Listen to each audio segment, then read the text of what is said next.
Yemen Yids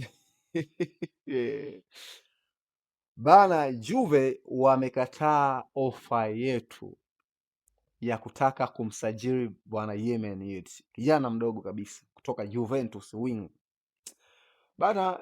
Hii deal nilikuwa naifuatilia like kama wiki mbili zilizopita, ila niliona haiwezi kuendelea kwa sababu mwanzo tu wa hii deal ulivyokuwa unaenda kulikuwa kuonesha kama hii deal kuna sehemu inafika. Juve hawako tayari kumuuza Yemen Heads. Huyu ni winga ambaye kiukweli ni mzuri sana kama tungempata, lakini Androbeta mazungumzo ya mwisho wameambiwa kwamba Heads is not for sale. Kwa hiyo hata kusikiza bids yetu hawajataka kusikiliza, wamekwambia kwamba hatumuuzi huyu mchezaji. Is young, miaka 23, uwezo mzuri, anaweza kudribble, anaweza kushambulia, ni mchezaji ambaye ana uwezo mkubwa, body control, kila kitu. Is fine young man. Lakini ndio hivyo bana, deal imekataliwa, hata hajafika katika level ya kunani, deal imekataliwa.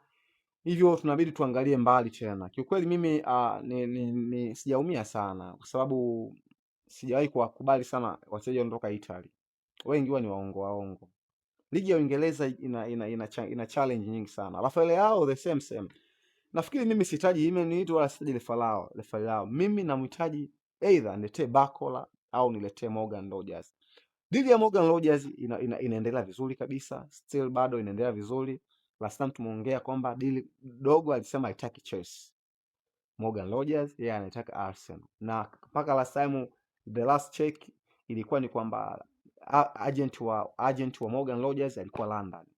Na lengo kubwa lilikuwa ni yeye kukutana na Andrew Beta kuhusu deal ya Morgan Rogers. Kama umeangalia kuna video inasambaa, nitakuwekea mbele hapo, ambapo Morgan Rogers alikuwa na Muhagi Madueke na Saka. You can feel the bond. It's like this, kama jamaa wanaongea bana, inakuja niandalie kitu fulani. You can feel it kwa sababu the energy was vibing. Wakati ambapo wachezaji wa Arsenal wanarudi kwenda kuungana na wachezaji wa Uingereza wakitoka mapumzikoni, unaangalia jinsi ambavyo wana furaha. The guy ni kama wanaongea, bro, hii deal ni kwamba inaenda kukua kwenda sehemu nzuri sana, kwa sababu Aston Villa hawawezi kumzuia kuondoka Morgan Rogers kulingana na mazingira ya financial yao ilivyo. Hawana hela.